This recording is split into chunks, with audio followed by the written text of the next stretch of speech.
எல்லாத்தையும் எடுத்துடலாமா madam?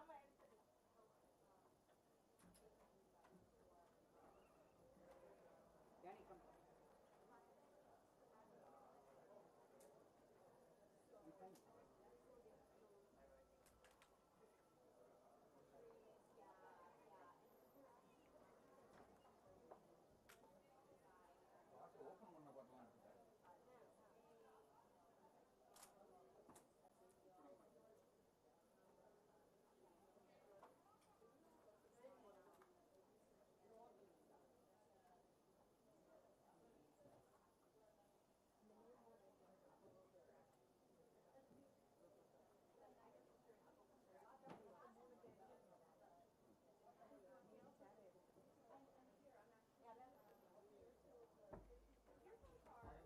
Good job, Ajay.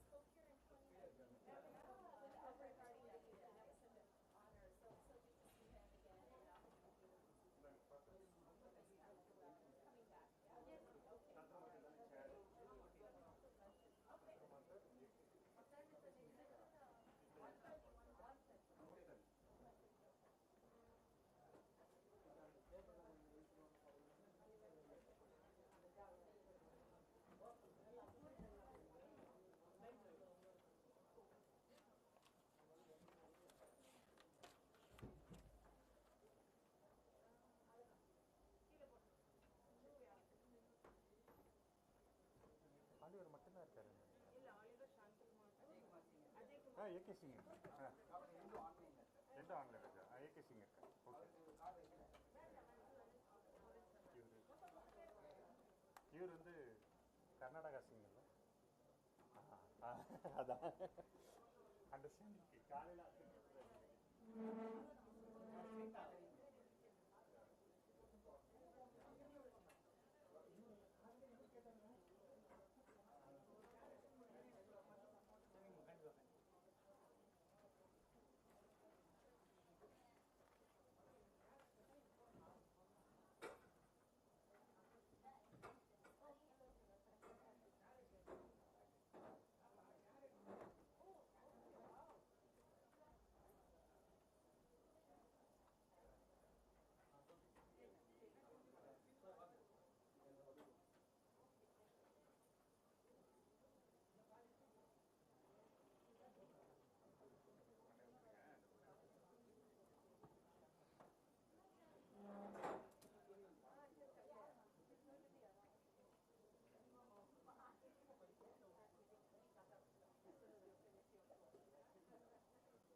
So you reserve something. Some biscuits or biscuits. After the session. Better not. Yeah, I understand. Yeah, completely. So anything just give in and you are given is that helps you. Yeah. Already. It is part of our footnote. Below the sea level. Yeah, common sense. Okay, thank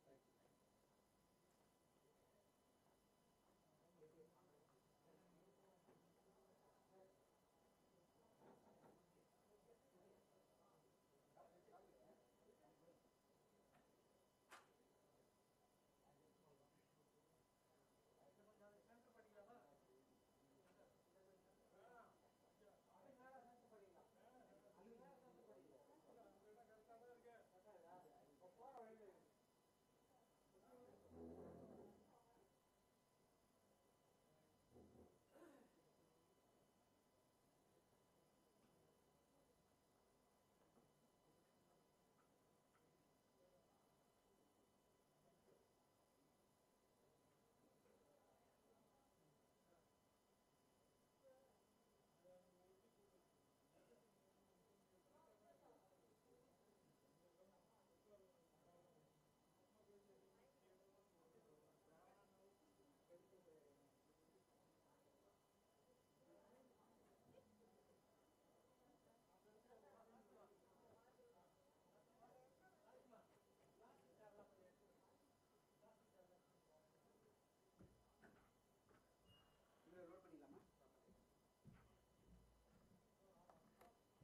sir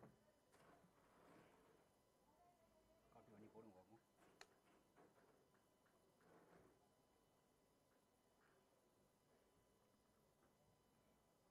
Ajay Kumar அவர் மட்டும் தான் சொல்லி கொடுத்துருக்காங்க. Okay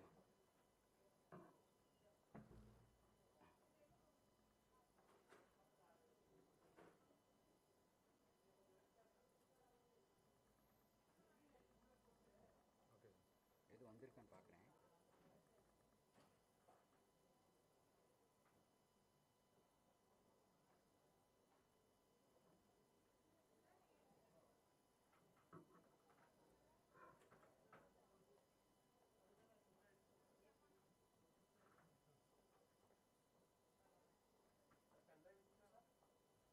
ready to start.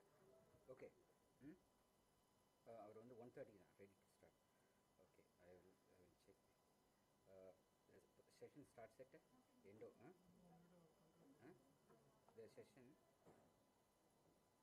session starts at 1:30, right? 1:30 IST. So you will he will share the you kindly share the PowerPoint. அவர் அங்கிருந்தே அனுப்புவார். PPT from your end. You can test now. நீங்கள் போறீங்களாங்க? Lunch சாப்பிட்டு அப்படியா? Test test now. Oliver King. என்ன half an hour இருக்குல்ல? Okay. So போட்டுட்டீங்களா, load பண்ணிட்டீங்களா? Okay. தென் இன்னொருத்தர் யார்? Doctor Varaprasad.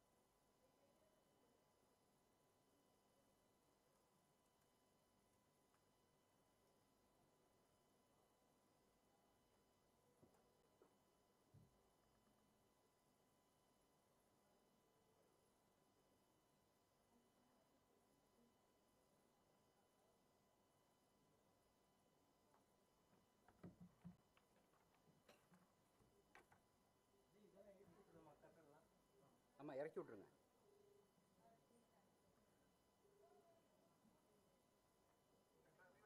Sir, you are ready, sir? 1:30 we are starting. Yeah, you will be sharing your PPT from your end, right? Sorry? You will share the presentation from your end.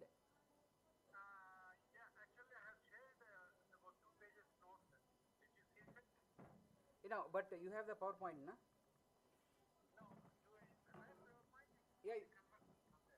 No, you can converse, or you can also, in case if you have PowerPoint, you can share from there. Yeah, if you have PowerPoint, you can share from there, from your end. Right. Yeah. You will give that permission for the sharing. Yeah, they will give the permission for sharing. Now they are available. If you want to test it, you can test it. You can join online, you can test it. Yeah.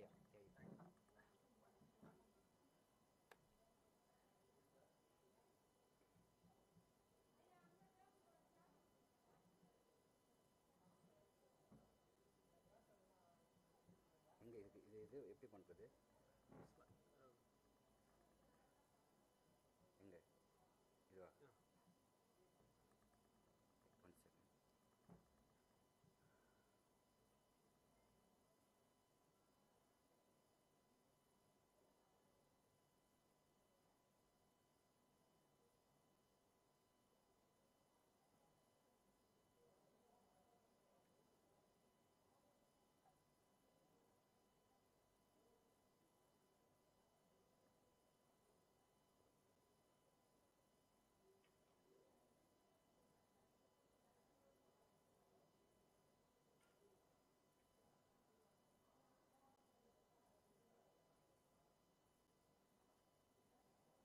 என்னது move ஆக மாட்டேங்குது?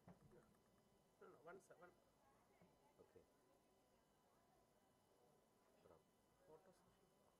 படுதா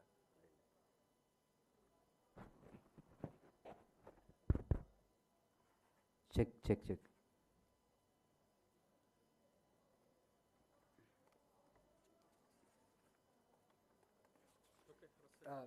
யுவராஜ், சார்ட்ட கொடுங்க.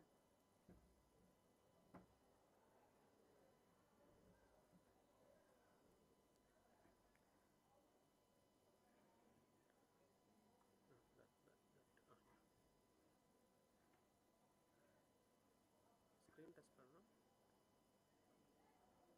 Yeah.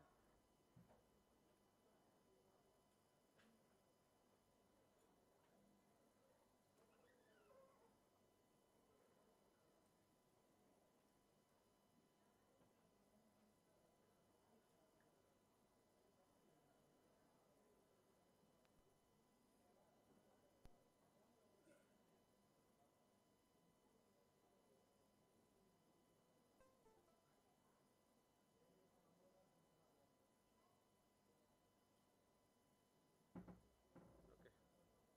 Nice. Hmm? Very cute and nice. Yeah.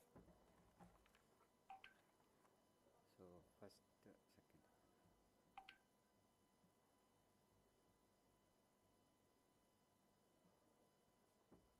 Shall I short a short lunch? Yeah, please. Good afternoon, Raghunathan garu.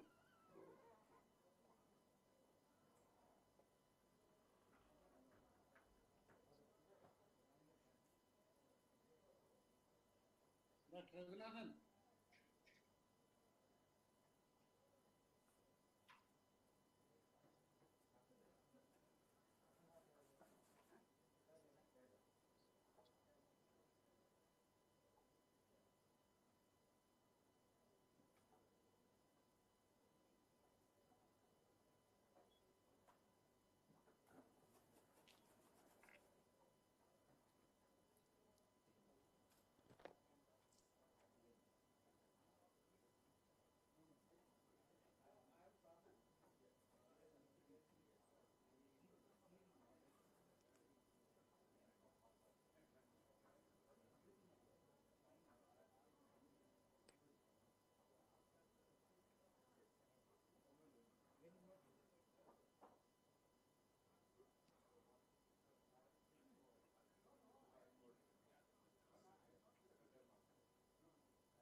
Hello, check.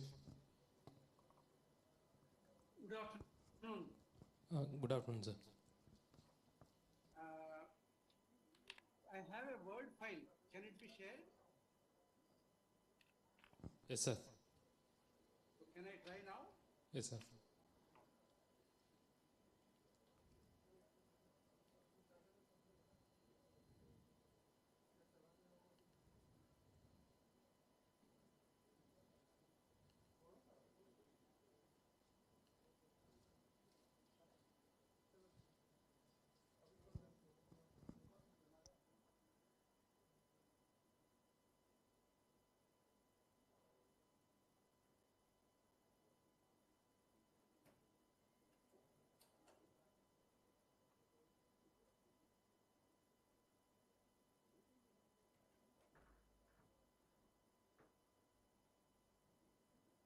Is it visible? Yes, sir. It's visible. You can make it full screen. Okay. Is it better now? No, sir. You can change in view. The left corner. Okay. Down that view is there. View, okay. View, show, page, show, common, show.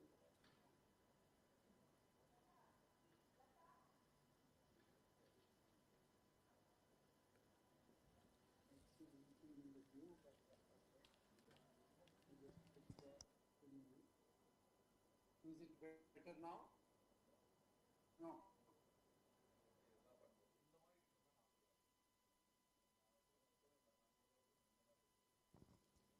No. Anything? Yeah. Is it better now? Yes, sir. Okay. I will try to convert, if possible, into the PowerPoint. Okay, sir. But just You- want to you check can- if I had to go with this. Okay, sir. Yeah, Okay. thank you.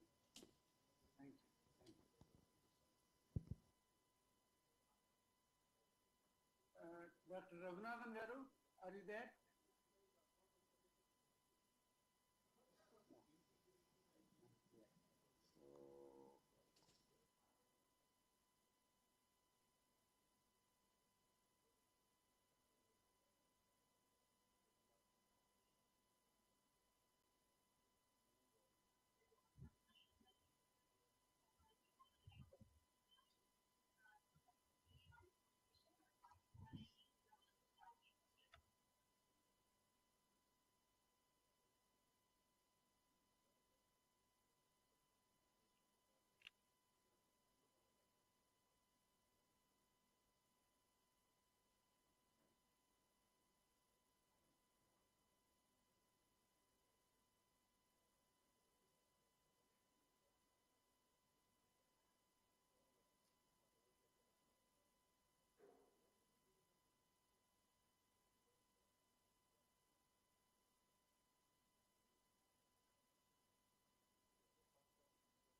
Hello, check.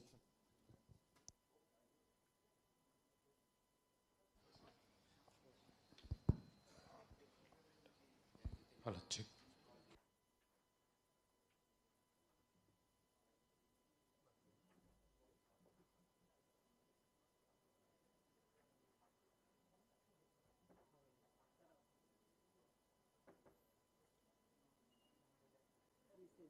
Recording in progress. Not at all. Hello.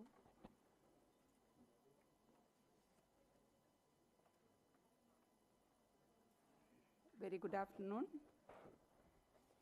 Requesting all of you to come and join the hall. Welcome back to session 2. Globally important agricultural heritage systems, status, trends, and opportunities in empowering ethnic communities. Now let me introduce the chair, Dr. Shantanu Mathur, Lead Advisor, IFAD Global Engagement, Rome. Welcome, sir. Dr. Shantanu Mathur worked at the UN as a development practitioner for 37 years, 34 of which were with IFAD.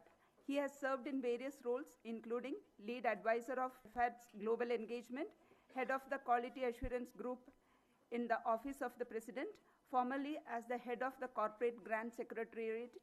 He represented IFAD at the CGIAR for more than 2 decades.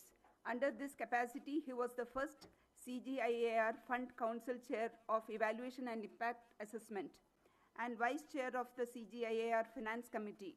He also held position of Interim Vice Chair of the Global Forum for Agricultural Research and co-chaired the Global Donor Platform for Rural Development.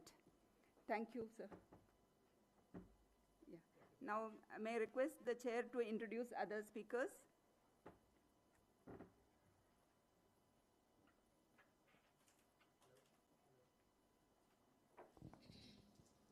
Hello. Thank you very much. So, distinguished delegates, friends, fellow panelists, and also, of course, Professor Swaminathan himself, Dr. Madhura Swaminathan sitting here. Good afternoon. We are in session 2. It's such a great pleasure for me personally to be present here at the MSSRF headquarters, to be participating in this international conference, but also to be personally able to felicitate and say happy birthday to Professor Swaminathan on his 98th birthday. It's a great honor indeed. The title of this conference, international conference, which is focused so sharply on hills and coastal ecosystems, is extremely fitting, and especially the sustainability of these systems. Professor Swaminathan spent most of his life and work addressing the plight of people living in these systems. These systems are rich in natural resources, but ironically, they are home also to a very large number of extremely poor people trying to eke out a survival from these, and addressing a large number of challenges and adversities, especially now with climate change upon us. But also, as we heard this morning, in fact, these systems could well be candidates for probably providing solutions to thrive, actually, under the climate change adverse conditions that we are seeing. I'm pleased to be chairing this session too, and I'd like to have my fellow panelists join us today. I will continue to speak as the. Oh, you want to introduce them? Please go ahead. Thank you, sir. So now I would like to welcome our speakers of the session, Dr. Endo, who is joining online with us, and Dr. K.V. Varaprasad, who is also joining online with us. And welcome to the session, sir. And Dr. Ajay Kumar Singh, who is here with us. Please welcome on the stage. Yeah. And Dr. E.D. Israel Oliver King. Welcome all to the session.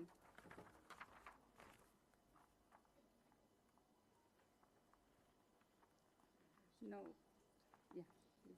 So, let me continue. Thank you for joining me. I'm sorry I should have invited you earlier onto the stage.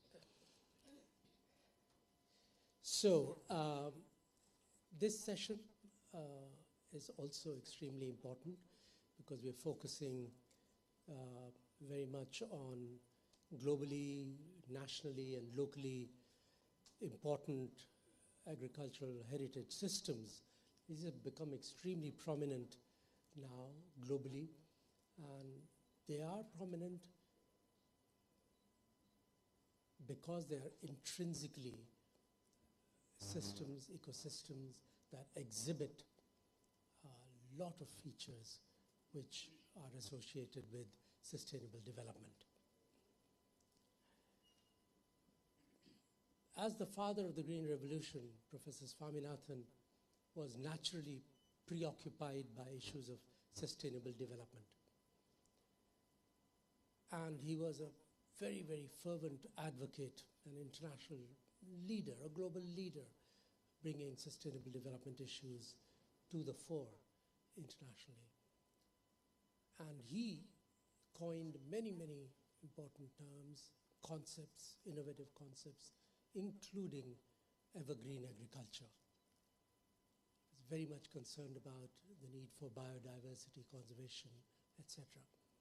And these ecosystems that we are talking about, these systems, agricultural heritage systems, which are not just biophysical, tangible heritage systems, they also represent cultural heritage systems. I'm thinking of the Mediterranean diet, for instance, which is an intangible cultural heritage.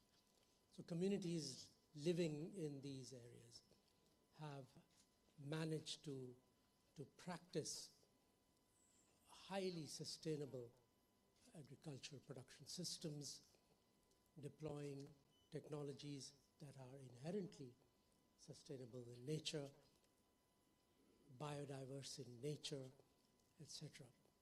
So there's a lot that we can learn because these are farming systems that have actually learned over the generations and have incorporated these elements that can be not only improved within their context, but can be replicated elsewhere and scaled up under similar homologous conditions, both socioeconomic and biophysical.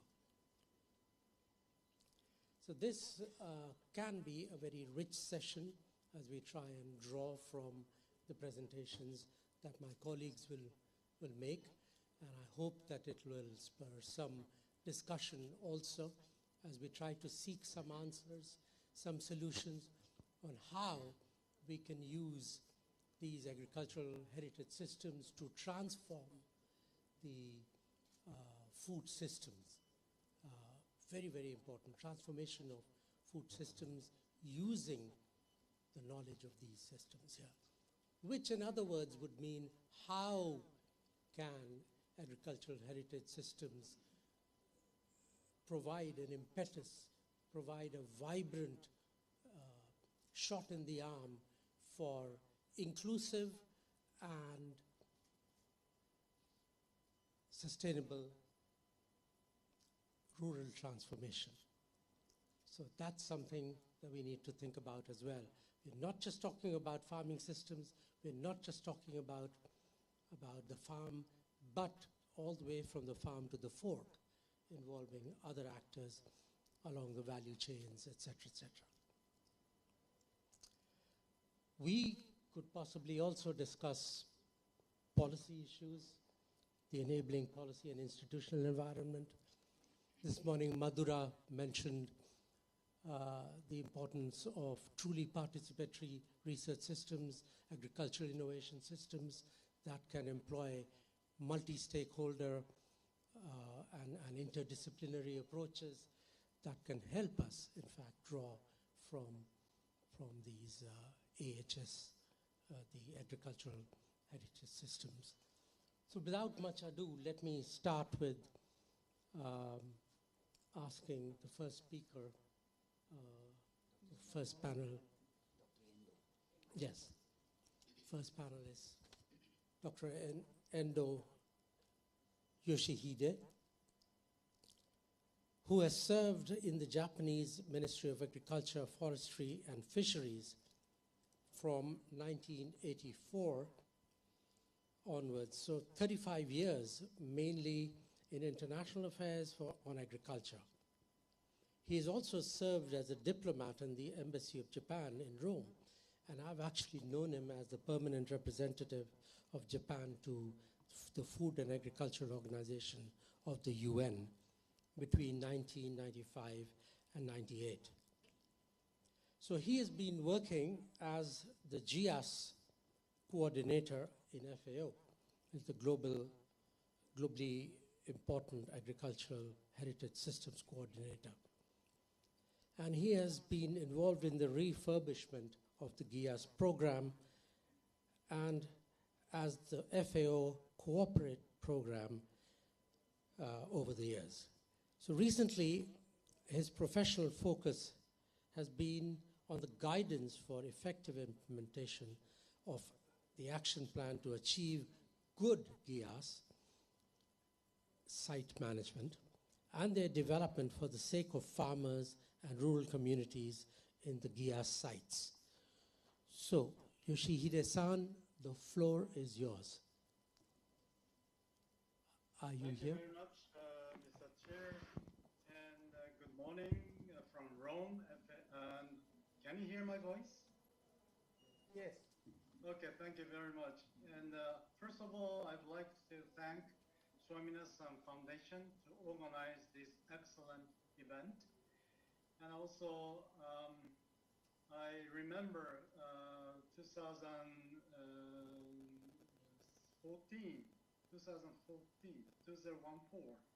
I was invited to family farming meeting in the Swaminathan Foundation directly, and I visited the foundation in India as a representative of Japanese Ministry of Agriculture, and met many people, and I realized that this is a very good research institute, and people are so engaged in research and solving issues of India as well as other Asian countries and the world.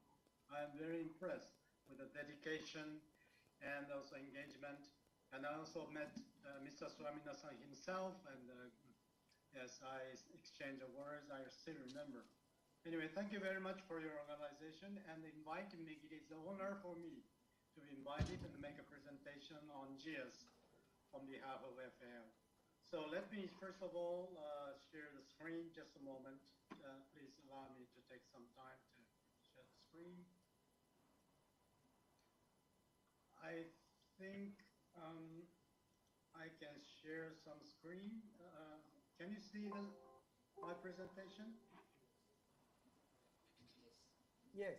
Okay, so for 12 minutes, I'm going to make some general explanation on GIAS from global perspectives and focusing on some cases on Asian and African GIAS side.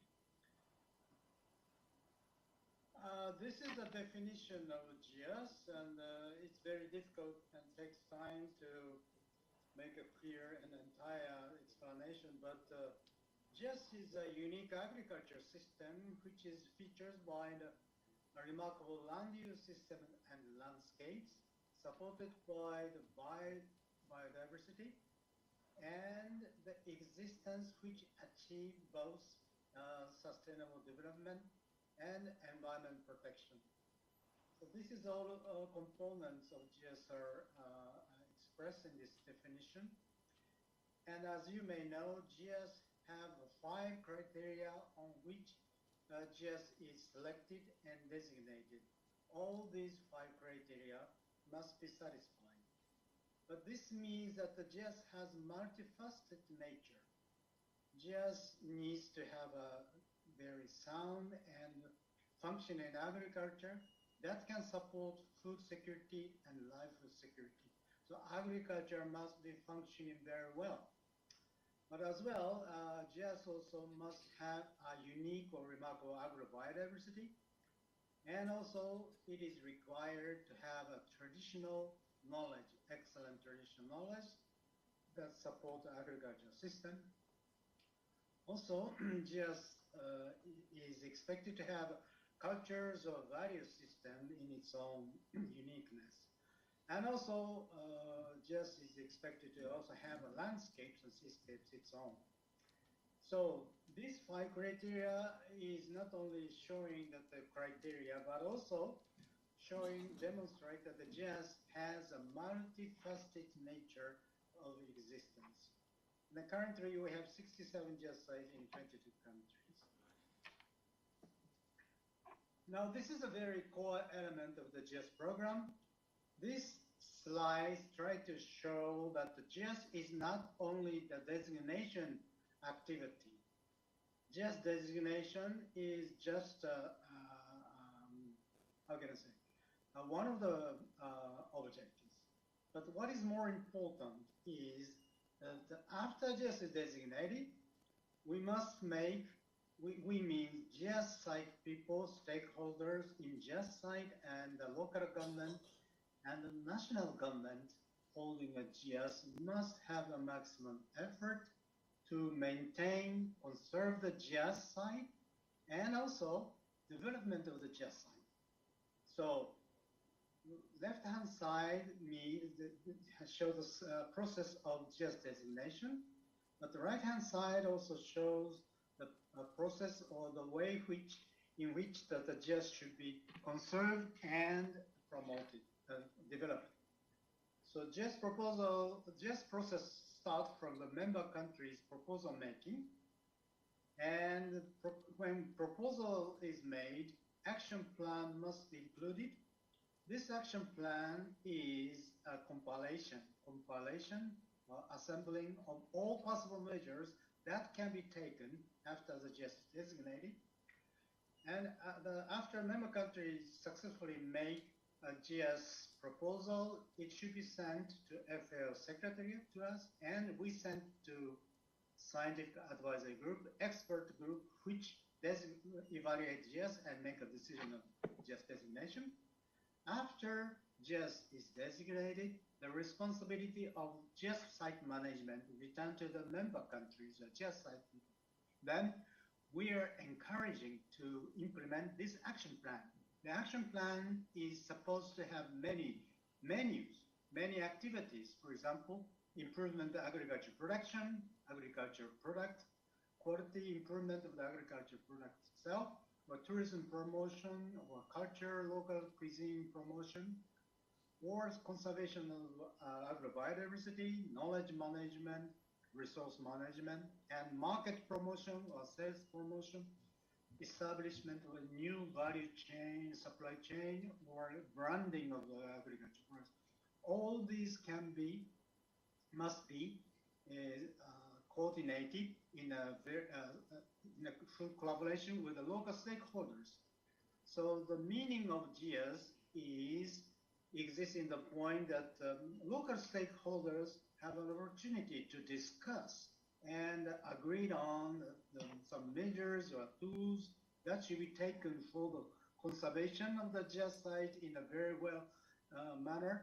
And also, they have also the opportunity to discuss and agree on how this site should be developed. So GS gives an opportunity, good opportunity for local people, local stakeholders, including private and public sectors, including local government and private industry in the local site. All people can sit down together to discuss how the site should be well preserved and developed. So GS is a sort of a social mechanism to provide this opportunity.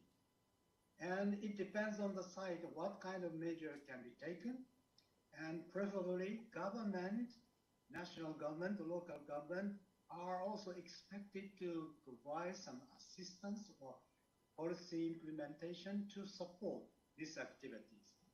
So this is all about the GIST process, and what I'd like to emphasize that the purpose of the GIST program is not only designation, but also to encourage the GIST site to implement action plan for conservation and development of the site.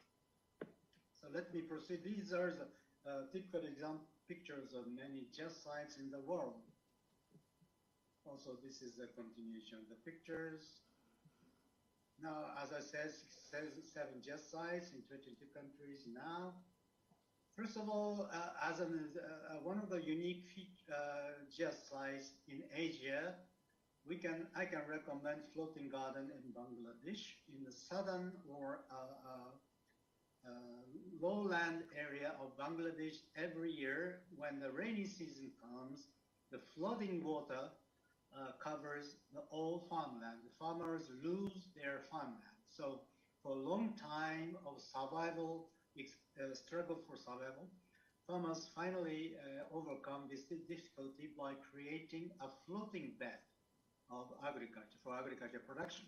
So farmers create this floating agriculture bed with the natural grasses or natural materials, bamboo or some other hyacinth grasses, and make a floating agriculture bed. And based on this, farmers are growing vegetables or other horticultural products. You can see the pictures. The farmer is using boat to grow agriculture products. This is a very unique system where the farmer have overcome the difficulty of the flooding area. The other unique feature of the GIST site in Africa, this time the North Africa, Tunisia, the farmers utilize a natural system of water supply. That the water, this blue layer means pure water, natural pure water. This green line, green part shows that the seawater. So this farmland faces very near the coastline. So it's very difficult to manage agriculture. But the farmer finally found that there is a natural water coming from the mountain, nearest mountain. And the water is always floating above the seawater because the pure water is lighter than seawater. So utilizing this natural function, farmers skillfully grow agriculture products by knowing the fluctuation of the seawater and the pure water. So this is quite a unique system that Tunisian farmers created near the coastline. So it is a very good example of use of ecosystem in the coastline. This is a case of rice terraces in China. Honey rice terrace is one of the typical examples. You can see this magnificent and excellent landscape, but behind the scene of this remarkable landscape, farmers created this rice production system. So this is an entire hill. The distance between the lowest and highest sometimes ranges 800 meters or 1,000 meters high. So by intentionally retaining, leading the forestry at the top or middle or at the lower part, farmer uses this forestry as a water reservoirs, water tanks, natural water tanks, that the water preserved by the forestry are gradually released into the environment, and this water is used, the rice production by farmers. Of course, farmer must have a traditional knowledge to skillfully create these terraces. And not only this magnificent agriculture engineering, farmers still maintain nearly 100 endemic rice varieties. So this is a case of Japanese wasabi production system, and as you can see in sushi, you can sometimes find the green jam products, which stimulates your nose. And some people don't like it, frankly speaking. But this is the original shape of the wasabi. Wasabi is grown, the landscape, something which looks like this. And this field of wasabi production is established near the river. But the system is skillfully designed like this so that the farmer don't have to give chemical fertilizers or chemical pesticides. So natural water flow creates grow this wasabi, and this is a quite amazing system that the Japanese farmer created. So this is a case where Japanese Southern Island farmers restored the ecosystem that enabled the rice production to coexist with the lives of the Japanese symbolic birds like this. So there are many old good agriculture practices have been restored, and the rice products which follow these good practices can have eco-labeling to demonstrate that this rice was produced in compliance with these good agriculture practices. This is an agroforestry system in Kilimanjaro, Mount Kilimanjaro in Tanzania. That you can see this is a landscape, but it looks like a primitive, non-human being forestry, primitive forestry. But this is a farmers' design forestry.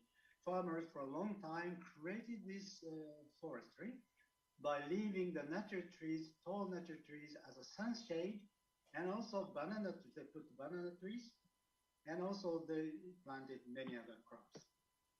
This is a Maasai pastoral system.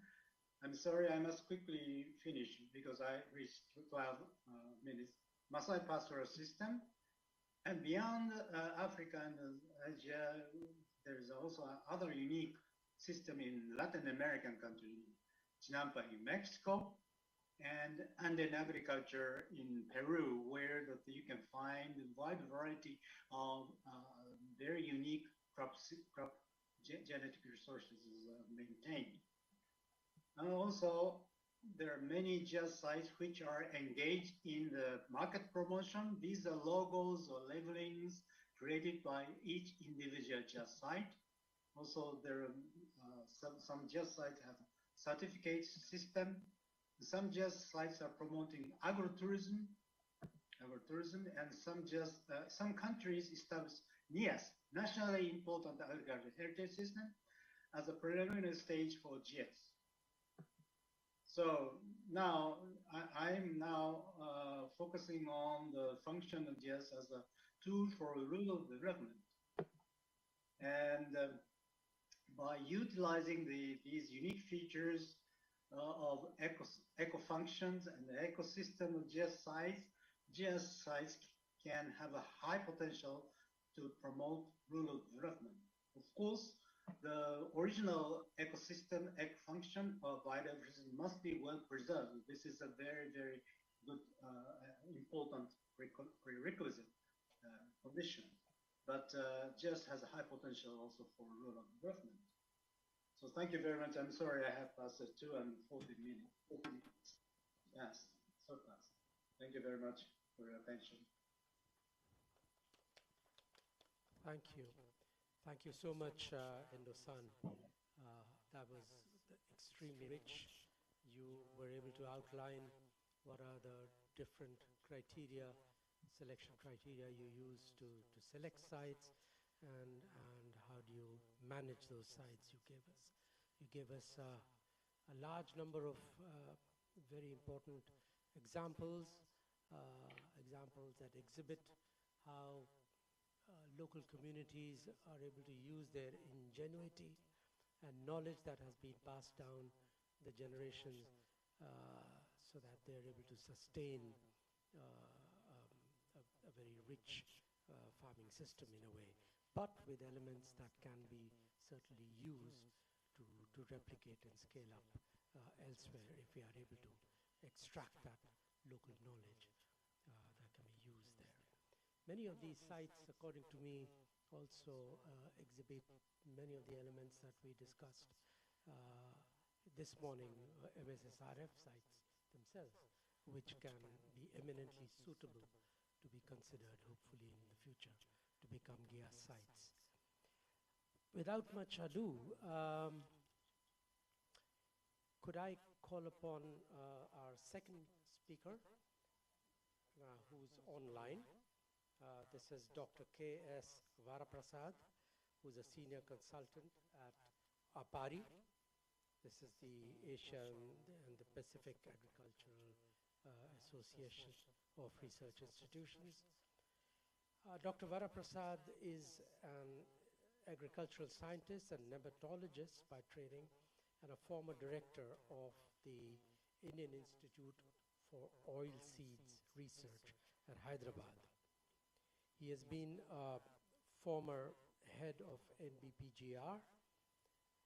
This is at the regional station at Hyderabad for about 26 years now.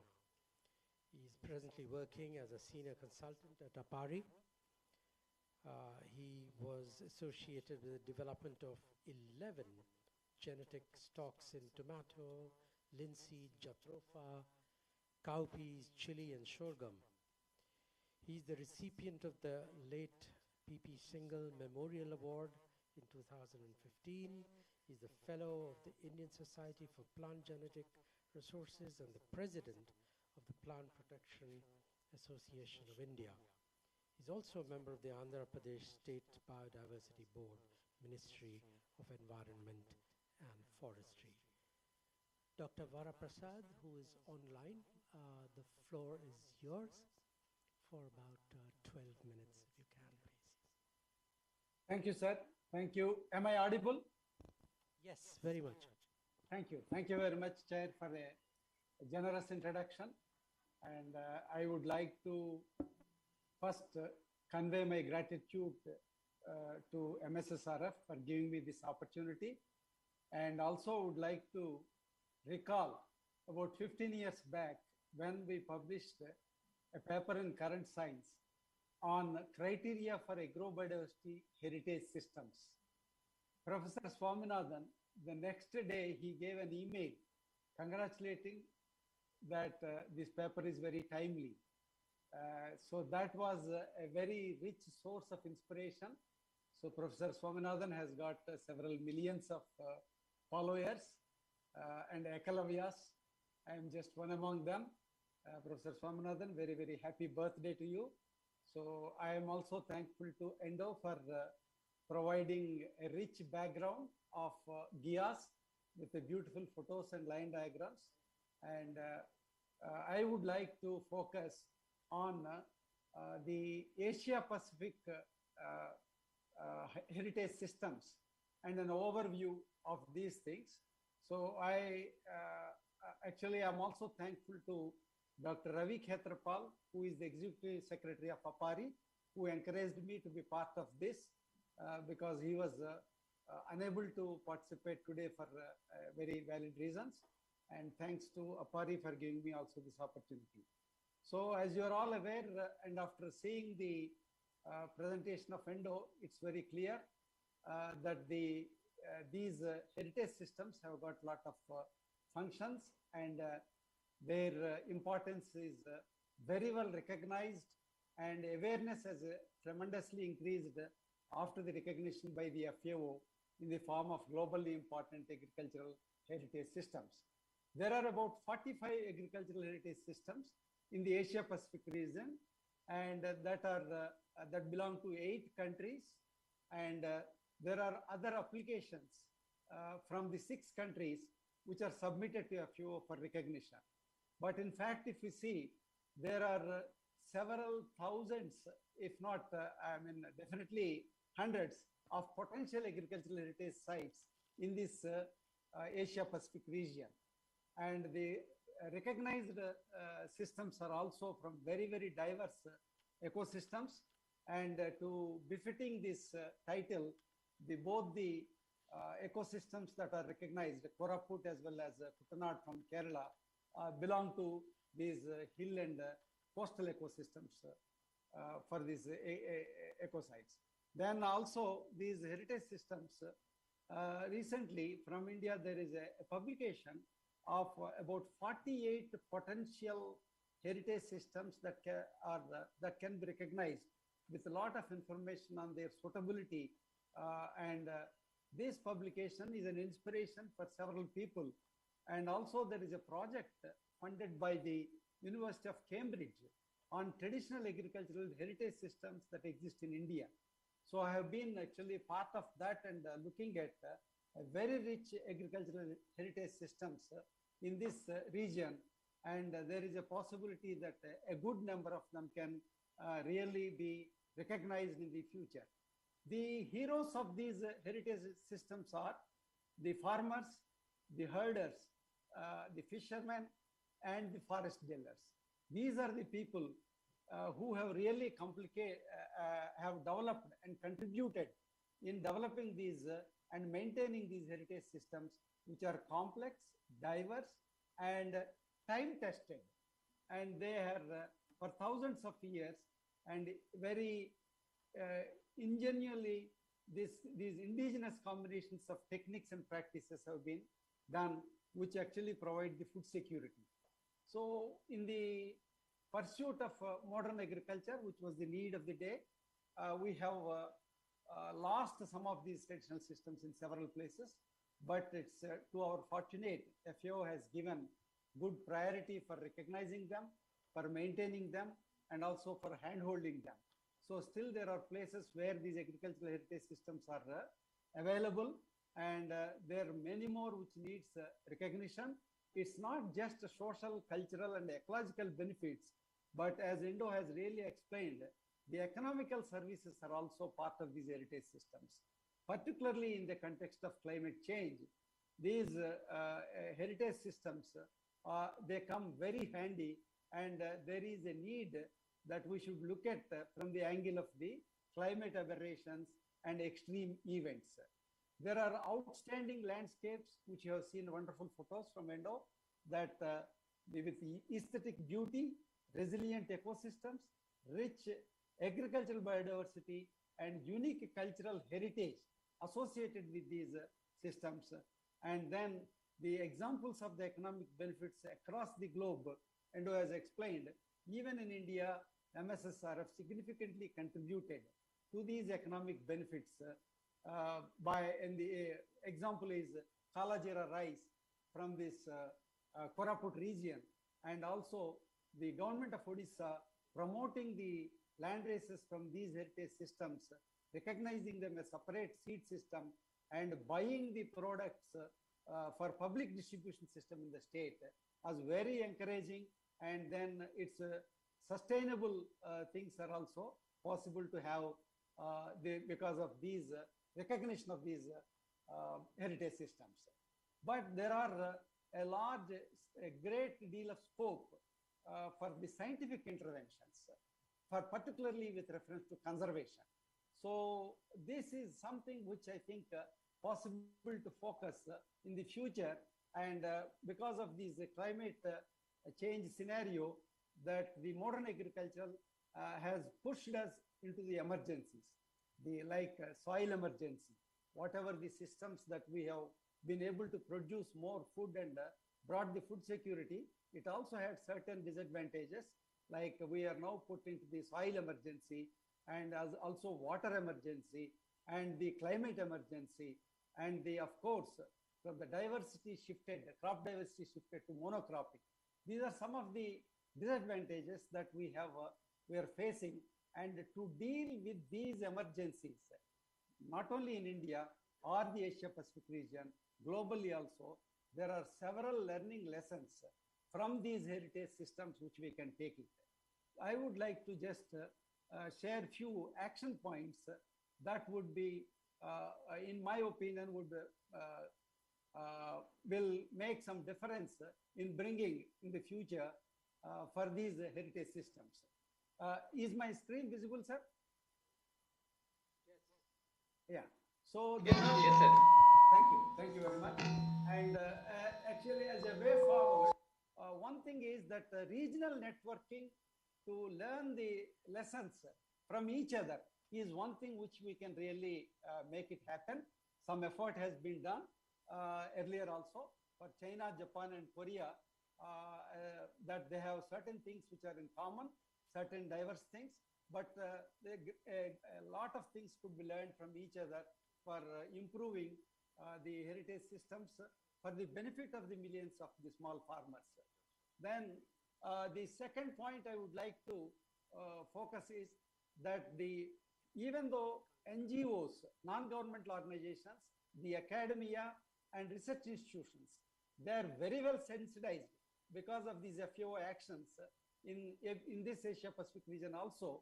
And then their action-oriented projects, there is a great scope that we can have a lot of action-oriented projects that can be brought into this region, which will help the millions of farmers for livelihoods as well as for the food security of the country. Similarly, one of the things is the scientific characterization and understanding of this ingenuity at the background of these heritage systems. There is a great scope to actually make it happen. Like some of the, what we require here is not just agricultural universities and research institutes, but also the social universities and economic related universities and agricultural research institutes should come together to characterize and study the ingenuity and the purpose and the science and the logic behind these heritage systems, how they are actually resilient, and also they are providing food security and economic security in spite of these climate extreme events, is worth studying. And it is the need of the hour that some of these projects should be mainstreamed in the universities. Probably some PhD or MSc students can really get many research topics from these heritage systems, which needs to be linked. And further, the traditional heritage systems and also the monoculture is actually invading.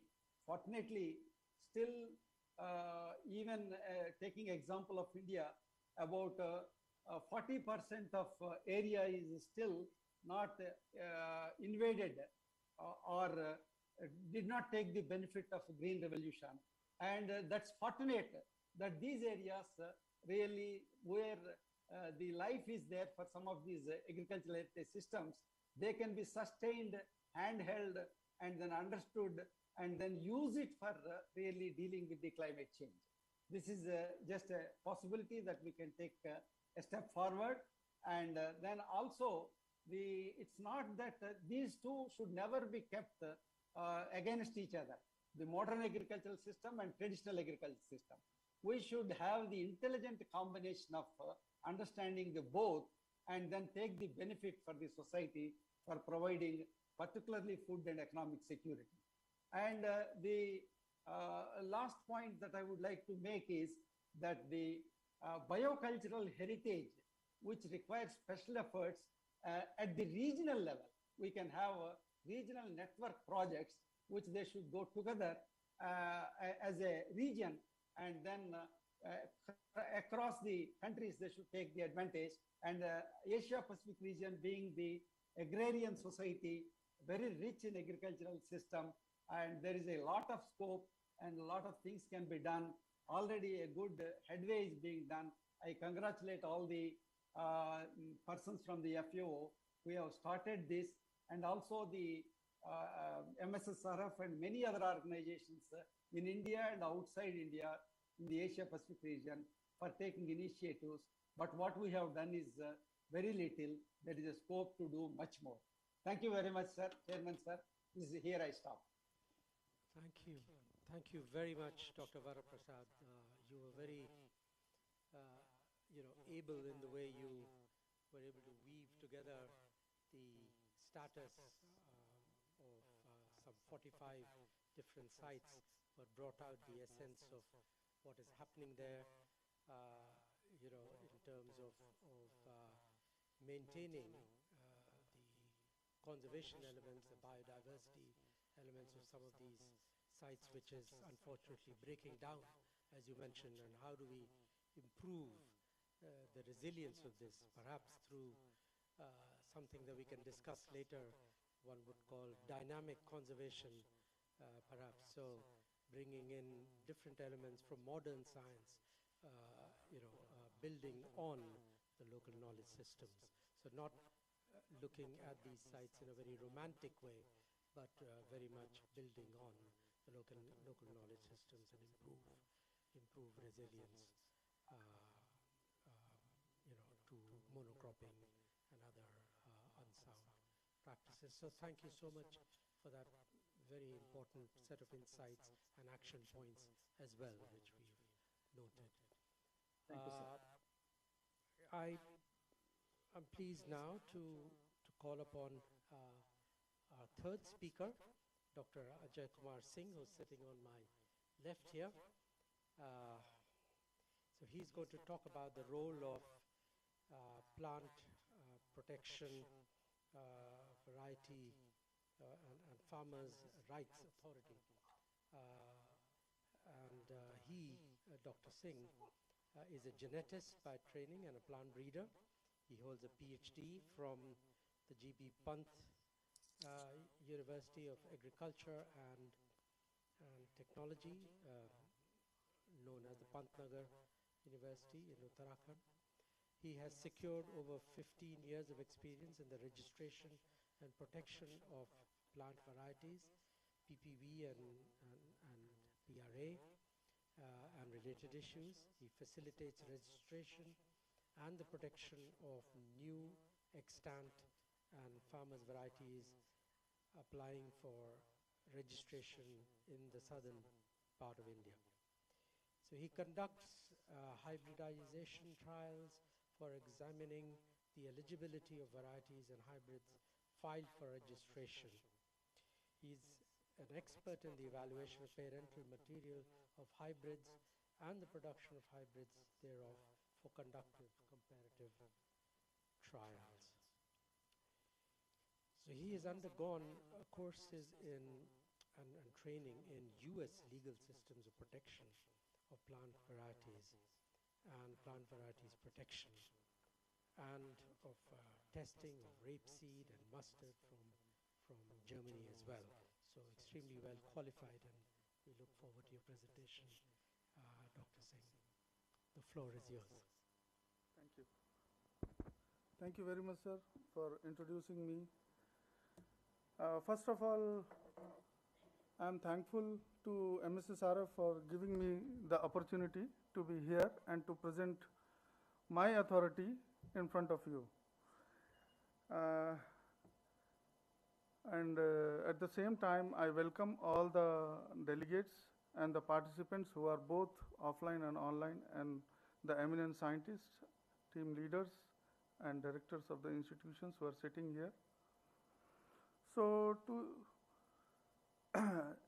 our previous two speakers have beautifully explained what GIAS is and what efforts they are taking and what efforts we need to take further to strengthen the communities prevailing in those GIAS identified areas.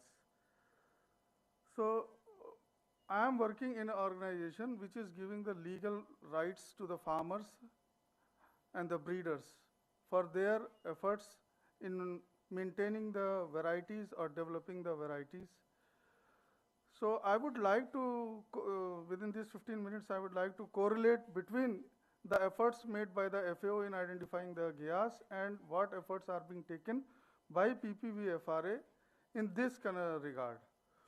So to start off with, we all know that this PPV-FRA Act came into being in 2001 to fulfill the obligations of the TRIPS.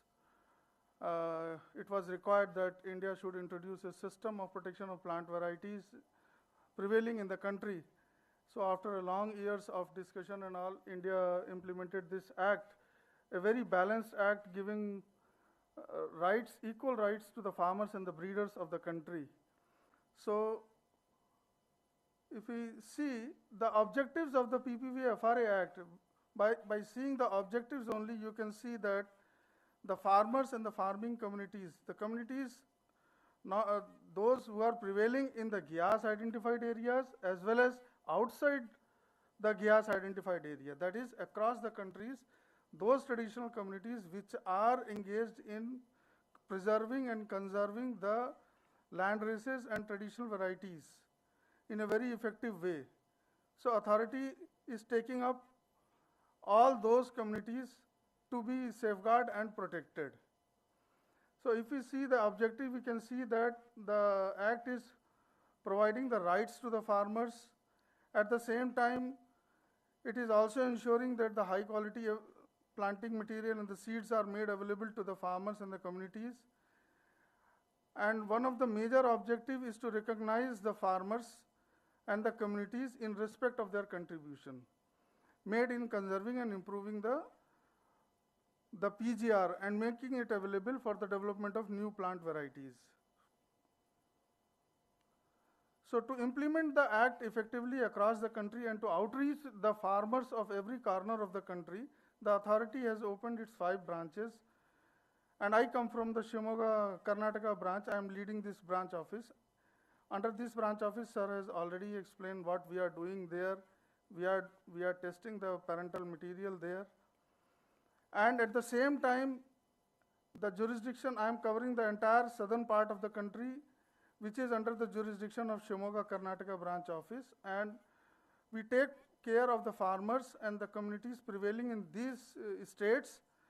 And we try to bring them on forefront by recognizing them or by protecting their varieties. So we give both legal rights as well as we give economic support through awards and rewards. So very briefly, I will explain that under this PPVFR Act, we register different kinds of material, but we are dealing here with farmer's variety. So a farmer's variety which is traditionally cultivated and evolved by the farmer in his own field, or a wild relative or land race of a variety about which the farmer is having a prior knowledge or a common knowledge about it. So legally we call such variety as a farmer variety.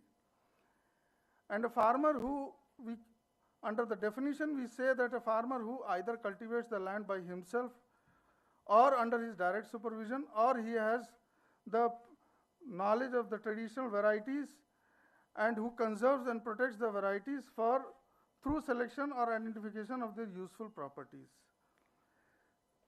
Under this Act, we have provided several rights to the farmers.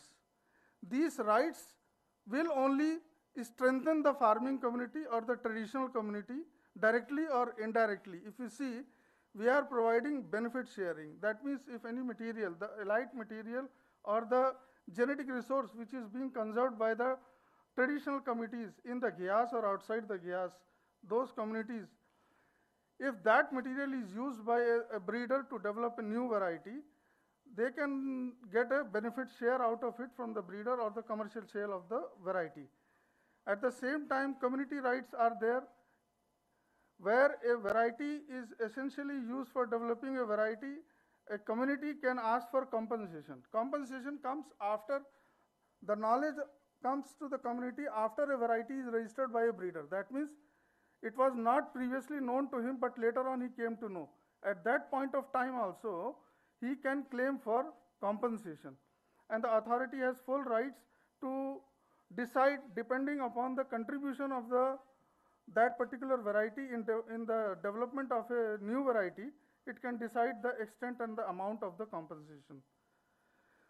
So, and at the same time, recognition and award, I will come later on. We see that there is one more right as a prior authorization. This is a very strong right which we have given to the farmer in the community, that before usage of a farmer's variety in the breeding program, he has to take a prior authorization from that concerned farmer.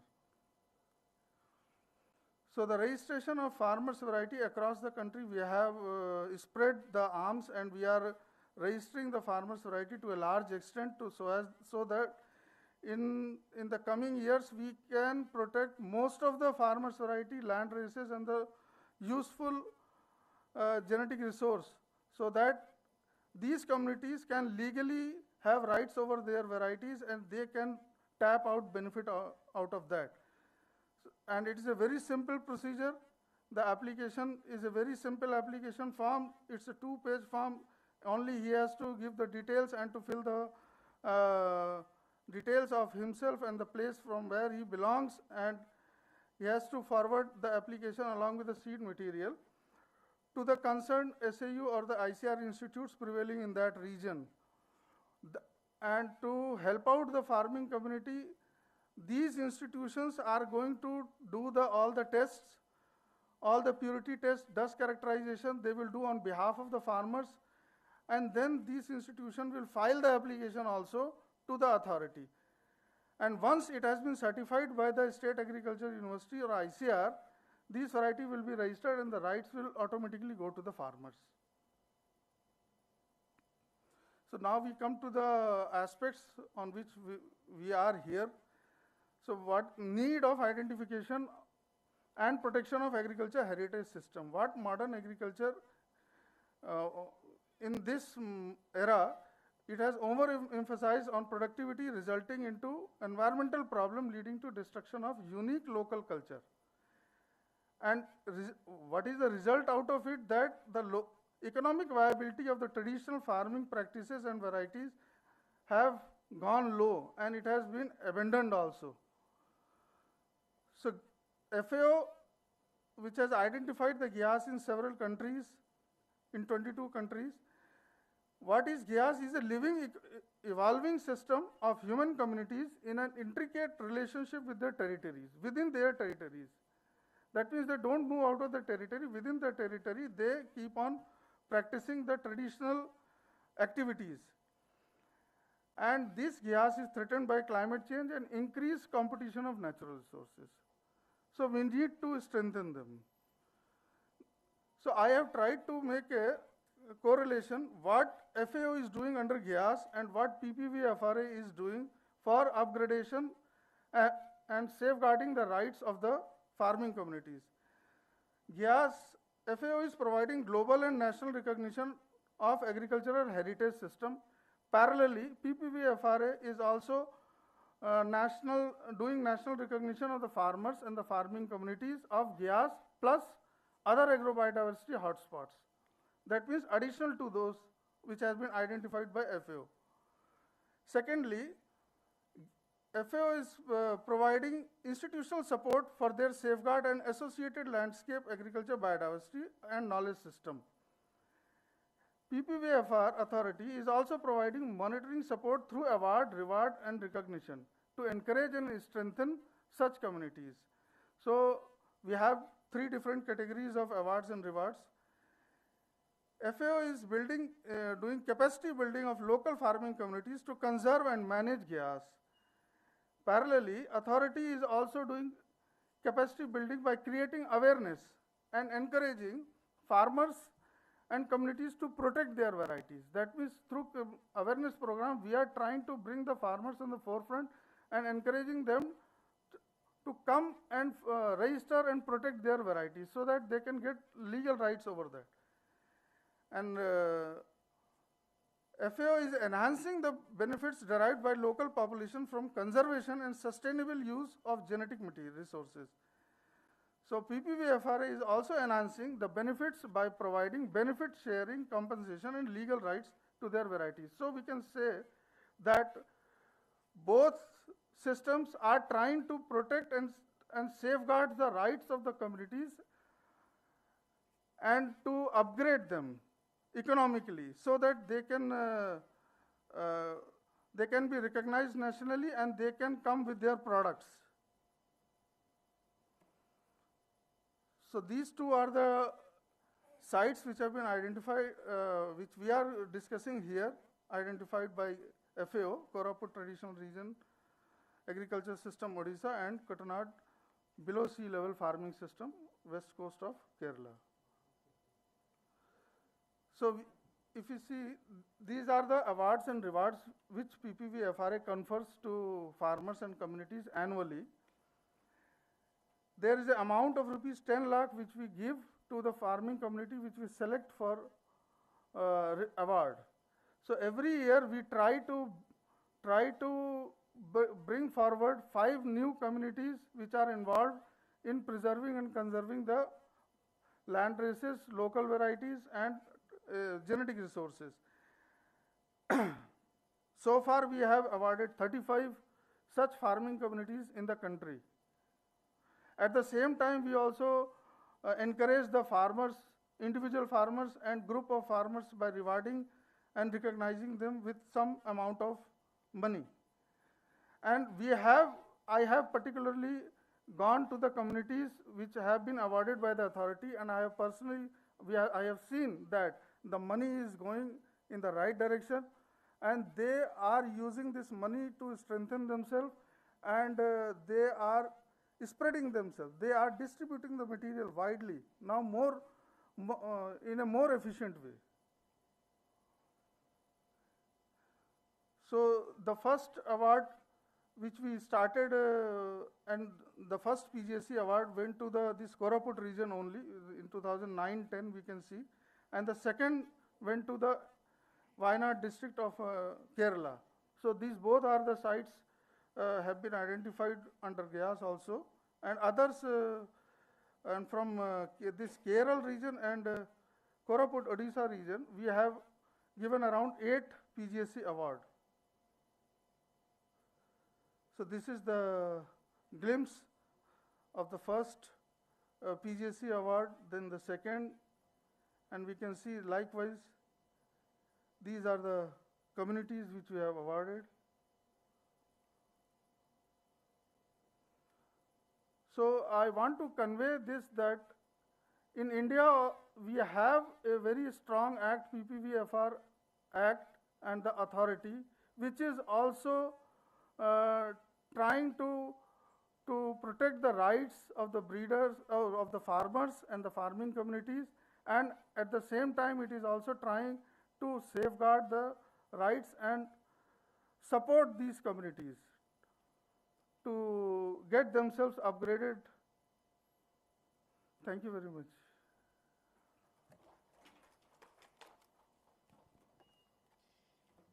Thank you so much, Dr. Singh, for bringing on a very, very important institutional dimension to this discussion, which is on farmers' rights. It's good to recall that it was probably in this room, in fact, that Professor Swaminathan introduced his idea of farmers' rights, the importance of recognizing and then rewarding farmers for not only their genetic material, but their knowledge of it and the protection of that. And then he brought his influence to bear on policy makers, and I think India became the very first country to have farmers' rights legislation. And I don't know how many other countries have followed suit. But certainly India was number one, and Professor Swaminathan was behind it.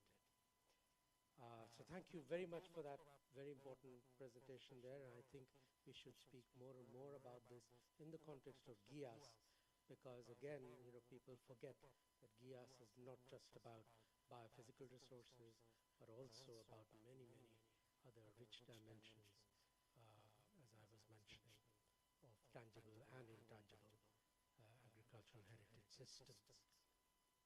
Thank you, Dr. Singh. Moving on to our last speaker and panelist, Dr. Oliver King. I think I don't have to introduce him to this audience here, but nevertheless, let me say that he serves as the Director of Biodiversity here at the MSSRF, and he has over 25 years of experience in participatory research and development, in project management experience, in agrobiodiversity, working with millets, natural resources management, value chains, gender and sustainable development, all very, very key aspects in this session in particular. He has carried out assessments in the FAO GIA sites in Koraput and Kuttanad, which Dr. Singh was mentioning. He has served as the South Asia coordinator at the FAO International Treaty on Plant Genetic Resources and Farmers and FAA Community Biodiversity Management and Resilience Project. He's currently serving as a member of the Technical Committee on Biodiversity in the Odisha Rain-Fed Agriculture Mission, and he is now actively involved in the FAO Global Forum on Agriculture Research Initiative on the Manifesto Development and Global Plan of Action on Forgotten Foods, another very, very important area, and the community of practice with networking constituency partners across India and South Asia regional networks. So forgotten foods, another very, very important dimension which we haven't discussed, but they are key to GIA sites. So, Dr. Oliver King, the floor is yours, sir. Thank you, Dr. Mathu and Dr. Endo, Dr. Varaprasad, and Dr. Ajay, senior colleagues and panelists and friends here. Good afternoon to one and all. Maybe in the next 10 minutes, I'll be sharing some of our experience, Swaminathan Foundation experience working in this two important globally important agricultural heritage system. I'm joining with my colleagues Dr. Prashant Parida, Prajesh, and Dr. Karthik and Jibin Thomas in making this presentation, because they have been working in these two regions for quite a long time. We all aware in India, these two sites have been, there are three sites in fact, including the Saffron Valley of Jammu and Kashmir, and also the Kuttanad as well as the Koraput. These are the three important regions, fragile regions, have been recognized by the FAO since early, since 2012 onwards. So over the last 10 years, there are several dynamic practices have been there, and thanks to Dr. Endo, who is online, and we had an opportunity to visit those sites and interacted with the stakeholders to understand what's happening on the ground, whatever we are talking about today. So we all aware the selection criteria Dr. Endo also referred here. Looking at three dimensions, one is about the community dimension, the ethnic community, their cultural heritage. The second is the material heritage, the plant genetic material, animal genetic material, and also other culinary knowledge of the local communities and so on. The third dimension is that the kind of pressure that they are facing, it could be based on their aspiration, or it could be an external factor, could be a driver from outside. So these are the background behind identifying the globally important heritage system. When Professor identified these two sites, there are studies that have been conducted to understand since time immemorial how these communities they have conserved, and how they have been valorized, and how they have been recognized by the states, and why it has to be continued. So from that perspective, the documentation has been carried out in 2012 in case of Koraput and 2013 in case of Kuttanad. And from then onwards, this is the 10th year of actually celebration of globally important heritage system. That is where now we are talking about this important aspects of it. We all aware, in case of Koraput, it is a secondary center of origin of rice, and there are several ethnic communities. They have been maintaining large number of plant genetic resources related to the paddy, and also in addition to that, range of millets and pulses and so on. And therefore, this location has been identified, the entire KBK region has been identified as a globally important heritage system.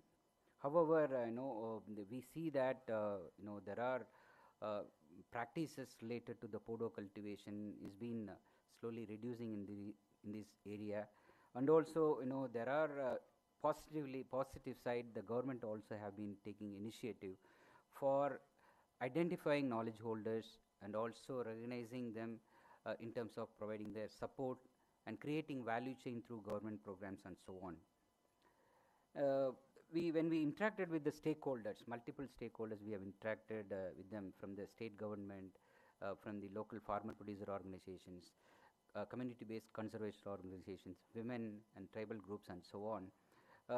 These are the broader dynamics happening on the ground in the Gyask region. But when we question that whether it is structurally organized in terms of framework, it is not happening. So though we are talking about in terms of global framework and also national action plan, but when it comes to a location, no, there is no kind of a central, that I will talk about little later. In both sides, there is no central kind of nodal action point, whether it's the federal government or in the respective state government, that is not yet functional. So that is the criticality of this whole aspect that we have to think about it. But however, I would say, in tandem with this situation, there are many action projects have been implemented. I've listed out here. There are ecotourism-based projects have been developed. Orissa Millet Mission program by the central government, and now the state government they have taken up, and also the integrated farming system have been promoted in a large extensive way. The sacred forest of Gupteshwar in Koraput region have been recognized under the National Biodiversity Authority as a natural heritage. And Oram is another kind of program. Orissa Rainfed Agriculture Mission is supporting that, and so on. And the Central University has got program for biodiversity along with Professor M.S. Swaminathan Research Foundation. So and our Biju Patnaik Medicinal Plant Garden Research Center. These are all working in silos, but the point is that there is no converging point where things can be taken to the next level. That has to be there, and this has been expressed by many stakeholders, those who are all involved. When we are talking about Gyask site, many of them frankly say they are not actually identifying it is a Gyask region. But they talk about conservation, they talk about methodology around that, they are practicing it, but they could not put it in the context of Gyask. And what MSSRF is doing in this region, that the scholars and the scientists, they know about it for the benefit of others, I just share. The foundation is working on the 4 dimensions of conserve, cultivation, and consume, and also commercialize wherever possible. The value chain approach the foundation is taking, working with different tribal communities, trying to, someone talking about the Kalajira, Dr. Varasprasad talks about that.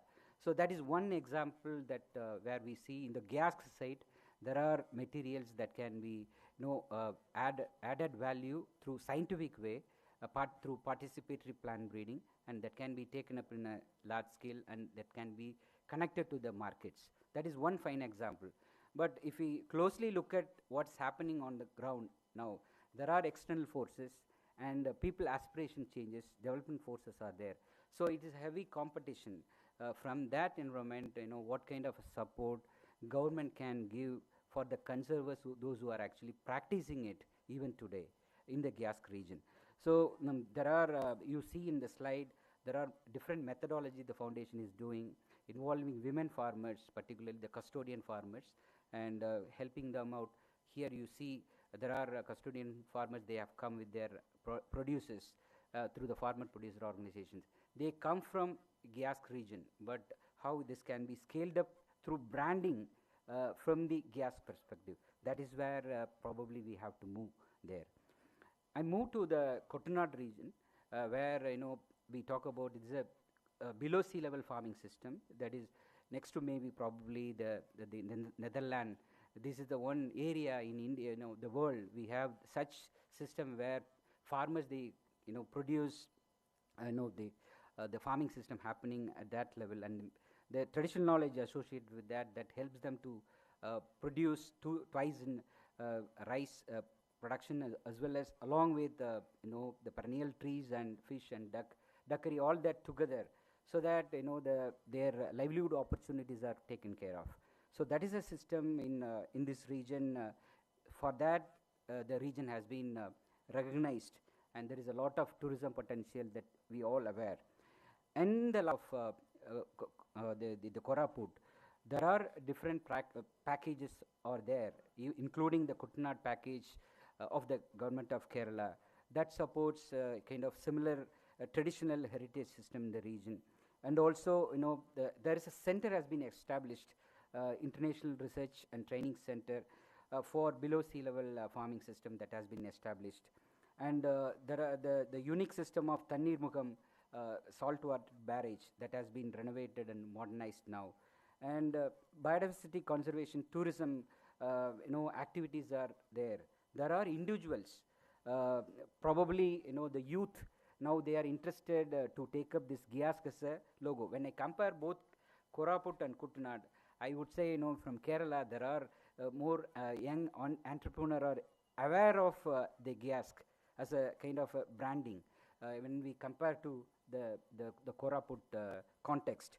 So probably there are gaps. Again, I would say foundation also have a field office there in Kuttanad, and there are issues pertaining to this region, particularly the water related issue, and also related to the value chain development for local producers, for example, Pantanas production, screw pine production, and so on, and duck curry promotion, and so on. Such activities are carried out in kind of in silos. So how these can be packed together, institutionalized together, so that with the branding, that is a point probably from both sides as a part of that study, on ground study and review what we have conducted through stakeholder participation, that has given that kind of insights. So for closing of this session, I just wanted to highlight a few points, probably from the scientific angle as well as the developmental angle. In case of Koraput, there are, even today, there are diversity on farm, a diversity block, and provision of awards. Dr. Ajay talks about that, and such initiatives needs to be continued. And we can leverage some benefits from the National Biodiversity Authority on people biodiversity register and continuum, and also linking to databases and digital database. That kind of effort in the Giask region also probably is necessary.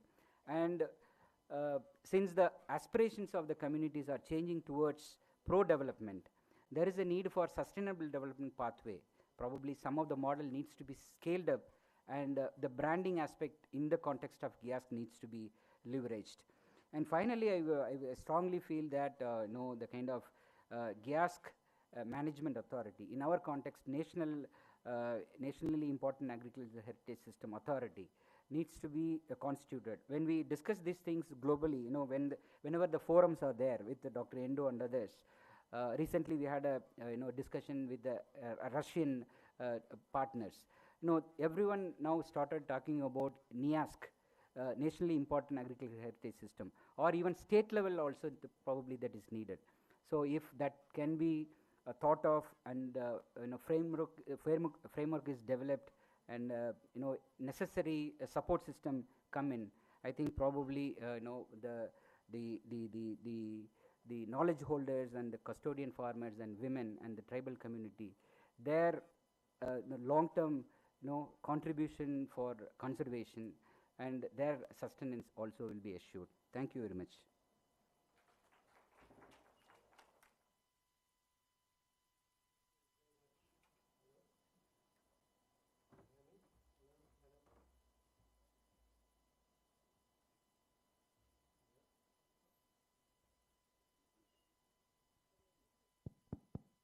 Hello. Thank you very much, Dr.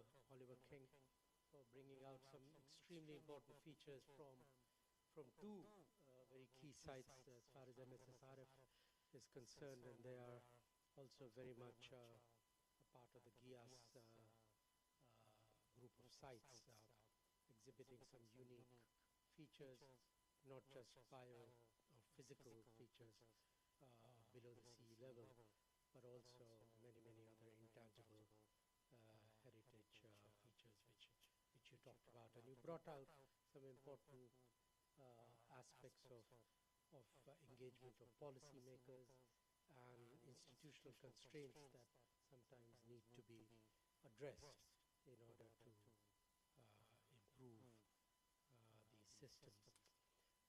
I think we have a few minutes, say about 9 minutes, to open the floor maybe for some interaction from the audience or maybe those who are online. I think people have been writing on the chat. Is anyone monitoring that? Can I ask if anybody in the audience may have any clarifying questions or any other questions that you wish to ask the panelists or myself? Is anyone looking at the chat here? No.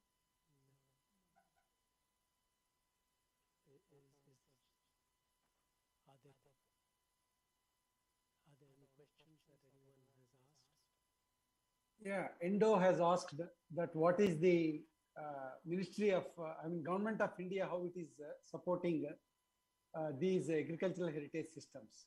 Any funding or national funding or any support? That's a question from Endo. I just said that in response to that, one is the Ministry of Agriculture, PPFRA, as we have already heard from Dr. Ajay Kumar Singh, the conservation efforts and also recognition and reward. And the National Biodiversity Authority is also Ministry of Environment and Forestry. Government of India is also putting some efforts on towards this. Thank you. Dr. King, would you like to supplement that? Yeah, Dr. Endo, I think, I endorse the, kind of expression from Dr. Varaprasad on the matter concerned with, establishment of NBA or PPFRA, of course. But this case, in terms of GIASC, is a specific case where kind of localizing the SDG, that is what probably need to happen through GIASC authority. That is what the importance of NIASC, nationally important agricultural heritage system, is very, very important, or even at the state level. Because now we are talking about microsites. We are not talking about national level recognition system. So microsites are needed, and the local people's conservation tradition as well as their aspiration. This has to be understood, and such mechanism needs to be evolved at the state level. Frankly, I think we need to go a little longer way. For that, sort of a framework is needed to understand the dynamic conservation as well as local communities' aspiration, the youth aspiration. That has to be understood, and we need to evolve that. Yeah, thank you. Thank you, Dr. Singh. Are there any other questions which we may not have noted or noticed? Shall I have a question? Yes, please. Sir, is it Please go ahead. Please identify yourself. Sir, I'm Nitya Kumari from Tamil Nadu Agriculture University, Post and Head at Center of Excellence in Millets. Sir, I want to ask one question. So, if some of the sites are evolving for the GS, for example, in Javadi Hills, it is totally a millet-based cropping system, and those people have been given with this Xavier Award during 2011-12. So how to approach for that one, JS? Is it possible to have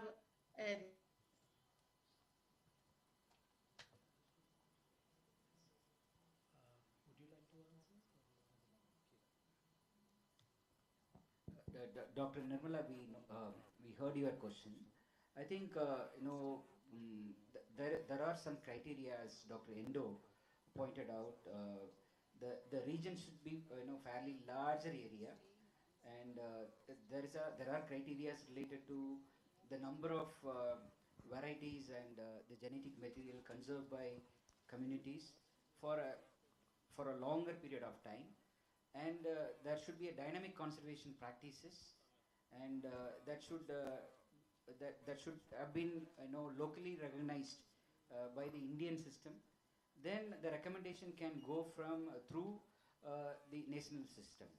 And it should be also validated by the government body, particularly in the context of millets you're talking about. The government ministry, they need to also be a part of the proposal in case if you wish to put forth. Thank you, Dr. K. Sir, it's Jagan. So I have a basic question. Yeah. Yes, please, go ahead. So the product from the gas, it has any premium price?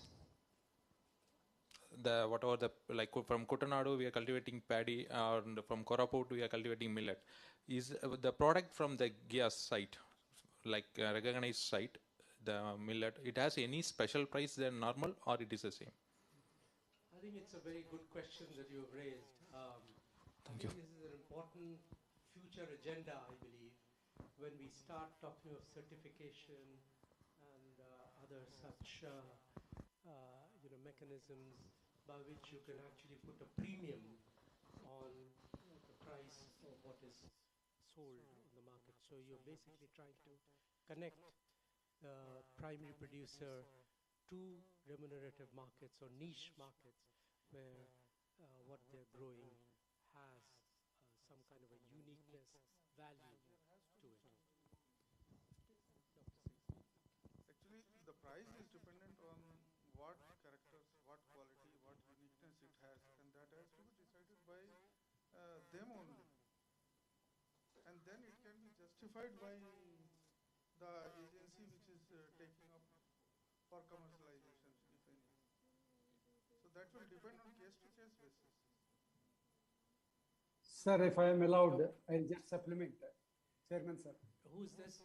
Sorry, okay, sir. I'm Dr. Endo also might wish to say Yeah. something on this. Yeah, first Dr. Endo. Please go ahead. After that, I will come.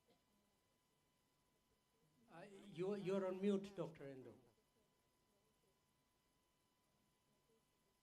I'm sorry, I couldn't capture the entire question. So if it would be very helpful if you repeat. Okay. The question. Well, the question was: is there a premium on the price of crops and commodities that GIAS sites produce? Opinion. Is there a premium, meaning is there a extra higher price? Do GIAS sites command a higher price for the crops and commodities they produce?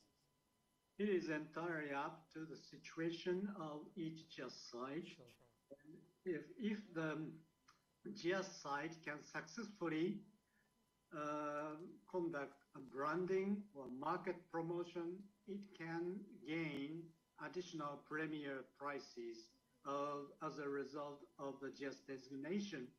But it's entirely up to the situation of the GIAS site. If the GIAS site has a lot of attraction to the consumers in terms of the biodiversity characteristics, landscape characteristics, and even the traditional culture, traditional knowledge characteristics and cultural characteristics consumers are interested in.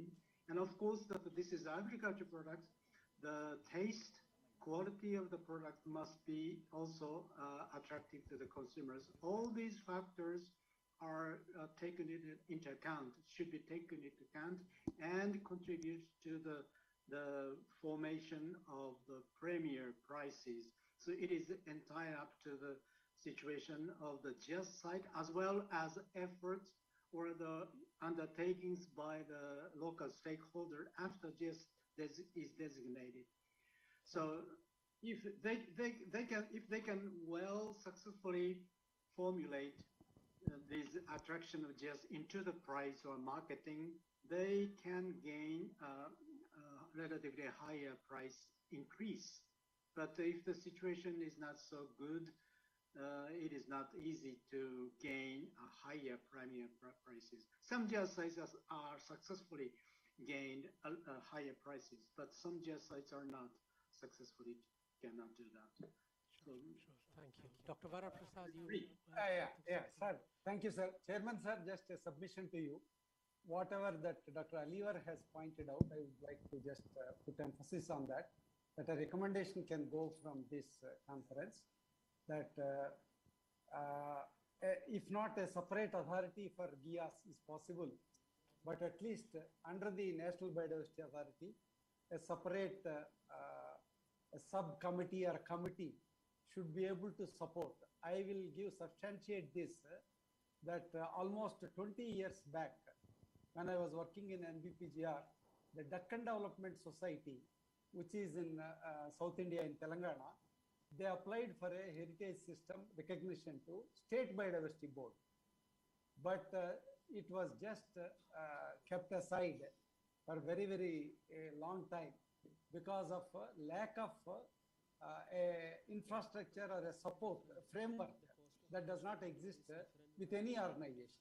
So I fully support that Dr. Oliver King, what he has pointed out. The government of India, preferably maybe through even Ministry of Agriculture, but right now it's more tilted towards biodiversity. So National Biodiversity Authority is already there. So a committee looking after and hand-holding the heritage systems recognition within the country, particularly supporting the micro ecosystems. Sometimes, you know, for the global recognition, you need a large area. But there are certain good systems in a micro ecosystem, and it is a wonderful millet system which the State Biodiversity received the application, but did not mature.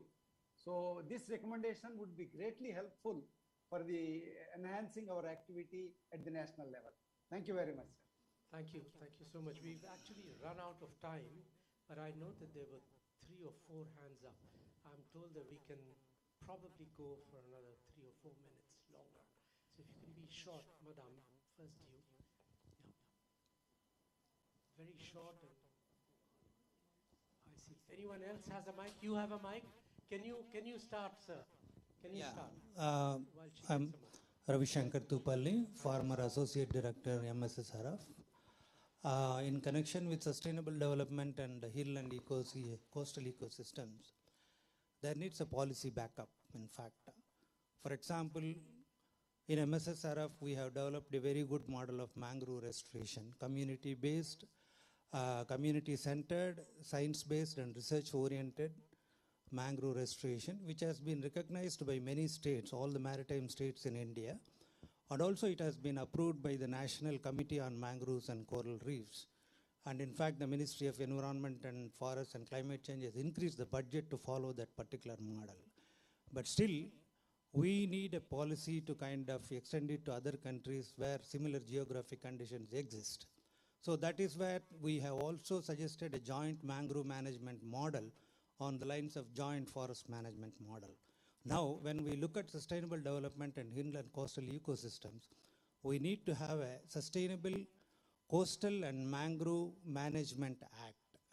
So that will support, because, you know, mangroves in estuarine areas and coastal vegetation in non-estuarine area needs to be together kind of conserved and sustainably managed to act as disaster mitigation, like what Professor Swaminathan always says, my guru, bioshields.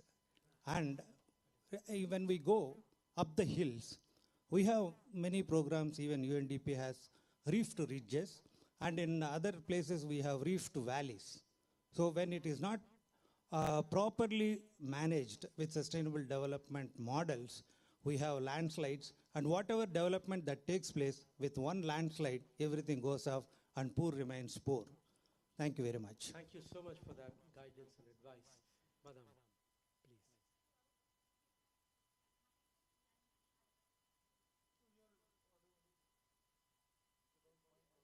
In the meantime, the mic can be passed to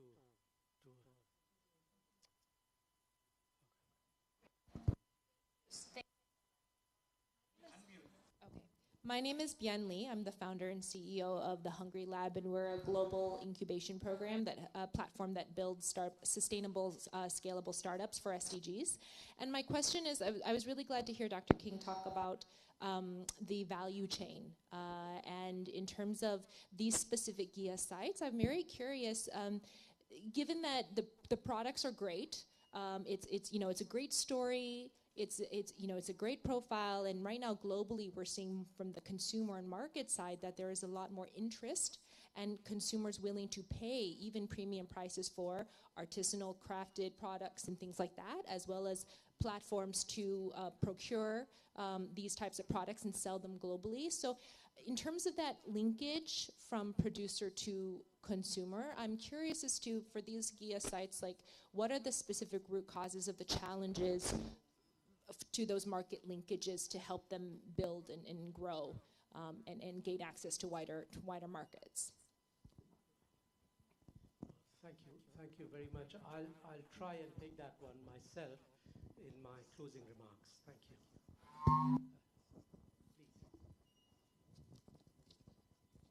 Thank you so much. I'm Ananta Kumar Giri from the Madras Institute of Development Studies. In terms of conservation, especially what Dr. King spoke about dynamic conservation, the related challenge is to explore relationship between creativity, conservation, and heritage. It is in this context, Dr. King, what could be, for example, a poetics of dynamic conservation? Because this is not static in terms of aspiration of the young people. And you mentioned about rethinking current conservation practices in terms of pro-development aspiration and sustainable development. But the very language of sustainable development is also very one-sided. So how do we rethink the notion of sustainable development? And my query to Dr. Endo and to you is that in terms of these global heritages, what are the processes of cross-learning? For example, Karaput, Kutanad, and other global heritage sites. Dr. Endo, would you like to take that one on? I cannot capture the word, sorry, just once again. Briefly, can you? Cross-cutting? Platform? So cross-learning Cross from learning. one side Okay. to another. Yes. Very shortly, FAO just Secretariat, which means me, we are planning to make more opportunity to let opportunity for all GIS sites to have exchange opinions, and by organizing workshop or individual communication, we are trying to increase more opportunity for each GIS site or all GIS sites, as many as GIS sites to exchange their experiences and their idea for the future development. So this is my very good. Thank you so much. And thank you for pointing out that this is very important aspect. Thank you for the person who raised this question. Perfect. So it's my humble duty to try and bring this session to... Sir, one question. Hello? Sir, brief two concern to Dr. Ajay. With regard to PPFRI is concerned, first one is as far as farmers, the definition of a farmer as per 2I, those who are conserving varieties or land races and wild relatives. So is there an example from India, there are large number of tribal community who conserve wild relatives recognized. Is there any example through the Plant Genome Savior Award? Then the second one, as far as Community Genome Savior Award, 10 lakh rupees, of course. Is there any centralized guidelines how to utilize that amount in the field level? 1 minute, please. Actually, the wild relatives and the genetic resource which are maintained by the community, under the definition it is said that they improved it through selection. In definition it is written, this extension was also there, and whatever the land races they have improved through selection, they can get it protected. The second thing, the guidelines for using the amount of 10 lakh, it is well established that the amount will go to the panchayat level. From there, this amount will be distributed to the communities, and the district administrative persons, they are also taking care of the expenditure. So it is well monitored. there is no well-established central scheme like that. Thank you. So, my apologies as chair that can you hear me? That we've exceeded the time. So I'll very quickly just wrap up by saying that this was such an interesting and rich discussion as promised. And we went way beyond just looking at the GIA sites as romantic conservation sites, and the discussion kind of pushed us into the reality of the rural transformation agenda, which is what is embedded in the title. And to go back to what Ms. Lee was saying, that's where we're pushing the whole agricultural innovation systems agenda on GIAS, which is to try and see how these sites can possibly be embedded in the rural transformation context. So linking to rural development projects financed by international financial institutions like IFAD or the World Bank, etc. So really embedding these sites in a rural transformation context where we can actually try and push inclusive and sustainable transformation agenda by linking them to rural finance, market access services, etc., etc. Truly positioning the rural communities in these sites to bring out the best from the markets or whatever the markets have to offer. I think we can take this offline, and I certainly would like to discuss where are those opportunities. As you said, it's all very context specific, and we have to bring a whole gamut of policy, institution, technological issues together, the confluence of all of this in a socio-economic context, biophysical context, etc., all quite unique in every site. And I think there's a lot of promise, and the GIAS program of FAO is a great enabler there, but also partnerships will be very, very important, multi-stakeholder partnerships. And here I would like to mention GFAR as well, which can kind of provide the strategic partnerships that are required in multi-stakeholder AIS formats to take this forward. Thank you so much, everybody, for participating in this, and good afternoon.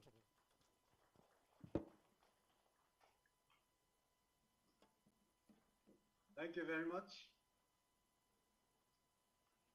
Thank you, sir.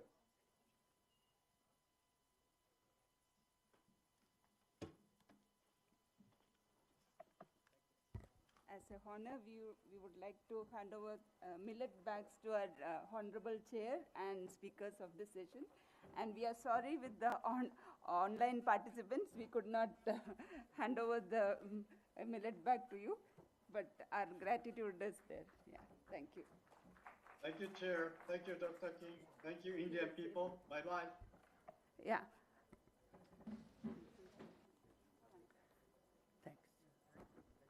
Okay. Okay. Yeah. It's our honor and thankful to